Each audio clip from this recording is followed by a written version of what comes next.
Hello everyone. आज की इस वीडियो में हम बात करने वाले हैं इग्नू एमबीए एडमिशन्स के बारे में। करंटली इग्नू में एडमिशन ओपन है एमबीए के और लास्ट डेट 31 जनवरी है। तो ये वीडियो आगे अगर एमबीए में कोई चेंजेस नहीं होते हैं तो आगे भी सेशंस में अगर आप एडमिशन लोगे, चाहे वो जुलाई 2023 सेशन हो, जनवरी 2024 सेशन हो, तो तब तक के लिए ये वीडियो यूज़फुल रहेगी। तो इग्नू में जो एमबीए होता है, ऑब्वियसली इग्नू एक ओपन यूनिवर्सिटी है, तो ओपन से ही एमबीए करवाया जाता है।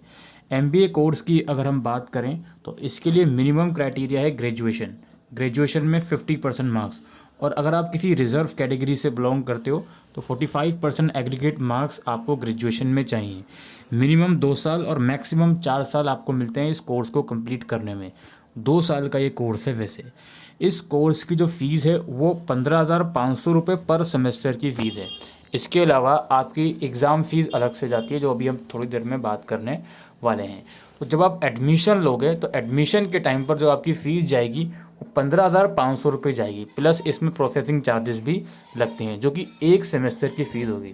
फिर आप सेकंड सेमेस्टर में आओगे तो उसकी अलग से फ़ीस आपको पे करनी पड़ती है, और फिर थर्ड एंड फोर्थ सेमेस्टर की फ़ीस अलग से आपको पे करनी पड़ती है।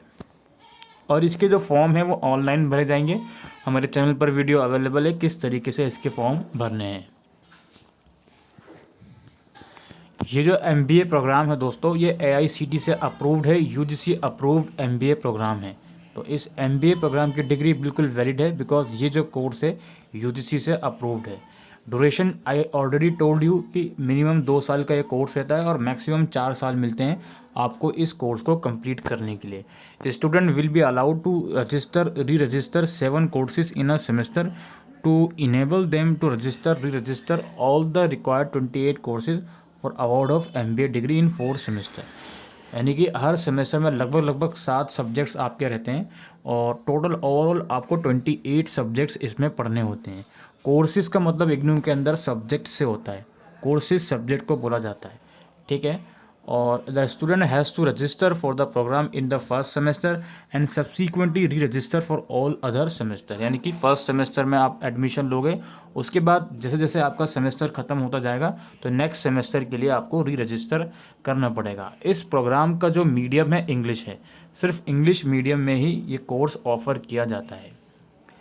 एमबीए प्रोग्राम के अगर मैं बात करूं तो 20 सब्जेक्ट कोर कोर्स होते हैं, और 7 कोर्सेज आपके जो आप स्पेशलाइजेशन चूज़ करते हो उसमें से होते हैं, और एक आपका प्रोजेक्ट वर्क होता है, ठीक है।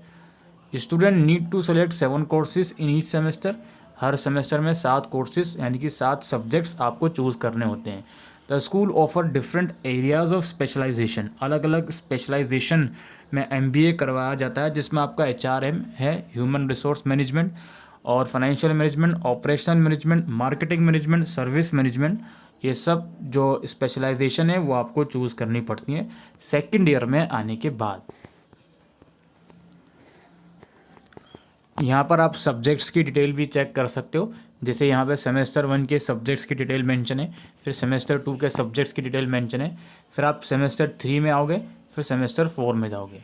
कुछ सब्जेक्ट ऐसे रहते हैं जो मैंडेटरी होते हैं सेमेस्टर 3 में भी, और कुछ कुछ आपको जो स्पेशलाइजेशंस होते हैं उसके अकॉर्डिंगली चूज़ करने पड़ते हैं। जैसे अगर आप एफएम ले रहे हो, फाइनेंशियल मैनेजमेंट ले रहे हो, तो ये आपको सब्जेक्ट लेने पड़ेंगे। और ये थर्ड सेमेस्टर में आपकी स्पेशलाइजेशन आती है। तो फाइनेंशियल मैनेजमेंट अगर आपने चूज़ किया है तो वर्किंग कैपिटल आप पढ़ोगे, कैपिटल इन्वेस्टमेंट एंड ये फाइनेंसिंग डिसीजन आप पढ़ोगे। अगर आपने एचआरएम चूज़ किया है तो ऑर्गेनाइजेशनल थ्योरी पढ़ोगे, एचआरडी पढ़ोगे, इंडस्ट्रियल एंड एम्प्लॉयमेंट रिलेशन पढ़ोगे। इसी तरीके से दूसरी स्पेशलाइजेशंस के अकॉर्डिंग सब्जेक्ट्स की इन्फॉर्मेशन है। एडमिशन प्रोसेस यहाँ बहुत ही सिंपल सा एडमिशन प्रोसेस है। ऑनलाइन फॉर्म आपको भरना पड़ता है, और फर्स्ट टाइम आपको 15,500 रुपये फर्स्ट सेमेस्टर की फ़ीस देनी होगी। अब जैसे मान लो आप जनवरी सेशन में एडमिशन ले रहे हो, तो जब जुलाई सेशन के री रजिस्ट्रेशन स्टार्ट होंगे तो आपको सेकंड सेमेस्टर का जो एडमिशन है वो लेना पड़ेगा। अंदर एक एग्ज़िट ऑप्शन भी है। अगर आप फर्स्ट ईयर कंप्लीट करके, फर्स्ट 2 सेमेस्टर कंप्लीट करके 56 क्रेडिट कंप्लीट करके इस कोर्स को ड्रॉप करते हो, तो आप अगर चाहो तो post graduate diploma in management की डिग्री आपको मिल जाएगी, ठीक है। इवेल्यूशन सिस्टम की बात करते हैं तो असाइनमेंट इसमें रहता है 30% वेटेज रहती है, और टर्म एंड एग्जामिनेशन होता है इसका, जिसकी 70% वेटेज होती है। असाइनमेंट या टर्म एंड एग्जामिनेशन दोनों मैंडेटरी रहते हैं, दोनों में इंडिविजुअली पास होना भी ज़रूरी होता है। अब जैसे ये सेमेस्टर बेस कोर्स है तो ऑब्वियसली एग्ज़ाम भी आपके सेमेस्टर बेस होते हैं, और ये असाइनमेंट भी आपको हर सेमेस्टर में सबमिट करने होते हैं। जैसे 7 सब्जेक्ट्स हैं तो सातों के सातों सब्जेक्ट के असाइनमेंट आपको सबमिट करने होंगे। अब मान लीजिए आपने जनवरी सेशन में एडमिशन लिया है, तो जनवरी सेशन के फर्स्ट सेमेस्टर की जो असाइनमेंट है वो आपके मार्च के एंड तक सबमिट होते हैं, जिसकी लास्ट डेट एक्सटेंड होते होते मई तक पहुंच जाती है।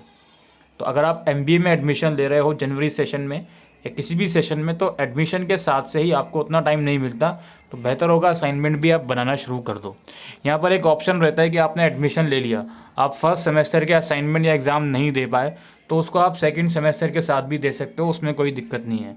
दिक्कत सिर्फ इतनी सी होगी कि आपका बर्डन बढ़ जाएगा, बिकॉज 7 सब्जेक्ट दोनों सेमेस्टर की मिलाकर एक साथ देना वो बहुत ही हेक्टिक काम हो जाता है। तो आप उसके अकॉर्डिंगली आप सोचिएगा कि आपको असाइनमेंट जो देने हैं वो दोनों सेमेस्टर के एक साथ देने हैं या अलग अलग देने हैं, या एग्ज़ाम भी।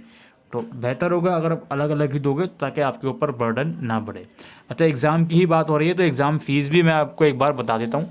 जैसे जनवरी सेशन में आपने एडमिशन लिया है, फर्स्ट सेमेस्टर के एग्ज़ाम होंगे जून में, तो जून से पहले आपके एग्ज़ाम फॉर्म निकलेंगे लगभग अप्रैल या मई में, तो वो एग्ज़ाम फॉर्म आपको भरने पड़ेंगे। 200 रुपये पर सब्जेक्ट फ़ीस होती है उसकी, तो टोटल आपके 1400 रुपये यहाँ पर भी जाएंगे। ठीक है, जैसे 15,500 और 1400 कितना होगा, 15,700 रुपये लगभग आप समझ के चलो हर सेमेस्टर में आपके यहाँ पे खर्च होने ही हैं। बाकी प्रोजेक्ट वर्क आपका होगा लास्ट ईयर में, तो उसके अकॉर्डिंग आपको प्रोजेक्ट भी बनाना पड़ेगा।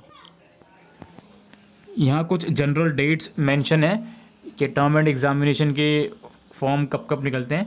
जैसे जून में एग्ज़ाम दोगे तो मार्च में फॉर्म निकलेंगे, और लेट फीस के साथ कब तक निकलते हैं वो सब चीज़ें यहाँ पर मेंशन है, तो ये आप लोग देख लीजिएगा।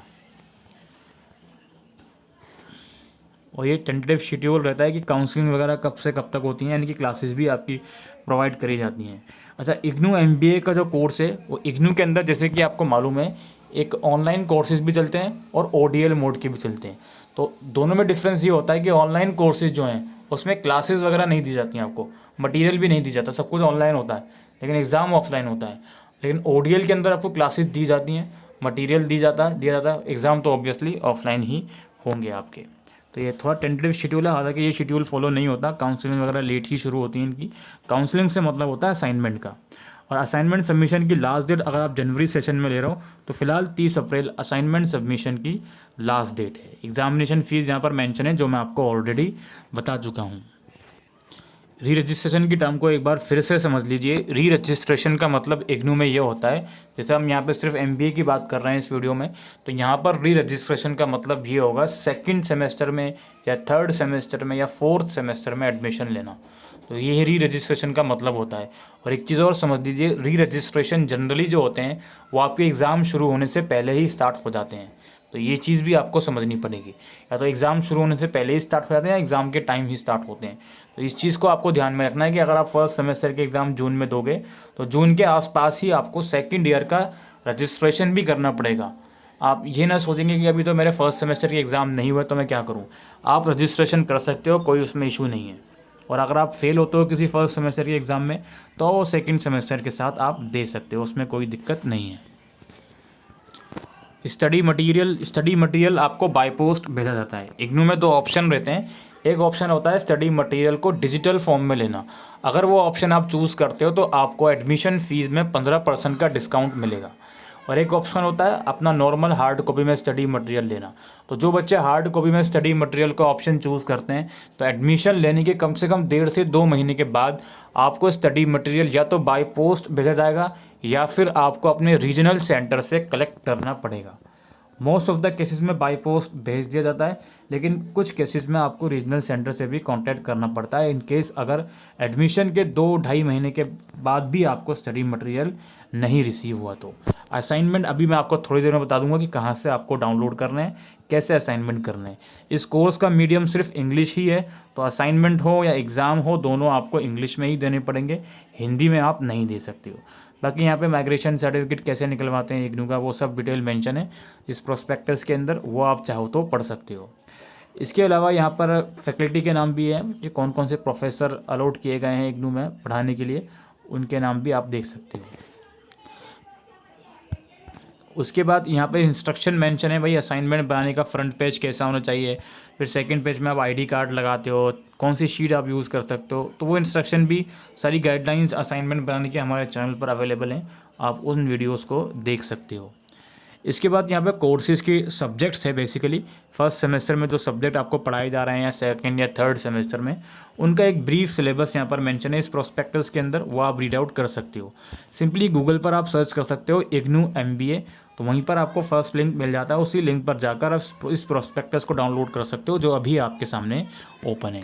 अब इस प्रोस्पेक्टस की बात हो गई, अब थोड़ा मैं आपको बता देता हूँ। अच्छा ये देख लो एक बार, ये इग्नू MBA सर्च करोगे आप तो ये पहले नंबर पर ये लिंक आ जाएगा, यहीं से जाकर आप प्रोग्राम की सारी इन्फॉर्मेशन ले सकते हो।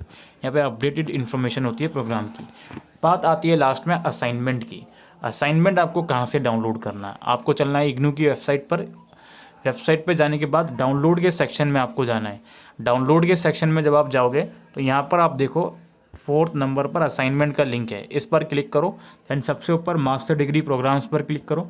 थोड़ा सा नीचे स्क्रॉल करोगे, राइट साइड में थोड़ा मैनेजमेंट के सेक्शन में आओगे तो यहाँ पे MBA के ऑप्शन पे आप जाओगे। MBA बैंकिंग फाइनेंस में नहीं जाओगे क्योंकि हम सिर्फ MBA की बात कर रहे हैं, तो आप MBA के ऑप्शन में जाओगे। यहीं पर आपको असाइनमेंट के क्वेश्चन पेपर मिलेंगे आपके कोर्स के अकॉर्डिंग। ठीक है, अब जैसे सपोज़ करो मैंने क्वेश्चन पेपर डाउनलोड करा असाइनमेंट का, तो असाइनमेंट का क्वेश्चन पेपर में लिखा रहता है कि वो क्वेश्चन पेपर किस सेशन के लिए है। जैसे ये जो क्वेश्चन पेपर है जनवरी 2022 और जुलाई 2022 सेशन के लिए, यानी कि जो बच्चा जनवरी 2023 में एडमिशन लेगा उसके लिए नए क्वेश्चन पेपर आएगा असाइनमेंट का। ठीक है, ये आपके लिए नहीं है पेपर, इस चीज़ का ध्यान रखना, बहुत केयरफुल रहना क्वेश्चन पेपर देखने समय। क्वेश्चन पेपर में साफ साफ लिखा होता है पहले ही पेज पर कि भाई ये किन किन सेशन के लिए है। अगर आप जनवरी 2023 सेशन में ले रहे हो एडमिशन तो ये पेपर आपके लिए नहीं है, इस चीज़ का ध्यान रखना। बाकी जो भी क्वेश्चन रहते हैं वो आपके सब्जेक्ट्स टॉपिक्स वगैरह में से ही आते हैं, तो उस चीज़ की कोई इशू नहीं है, वो आप यहाँ से डाउनलोड कर सकते हो। ठीक है, तो ये क्वेश्चन पेपर यहाँ से डाउनलोड कर लोगे जब आपके सेशन का यहाँ पे रिवाइज्ड हो जाएगा। तो यही सब तो दोस्तों इग्नू MBA के बारे में। आई होप ये वीडियो आपको यूज़फुल लगी हो, तो वीडियो को शेयर करिएगा। Thank you.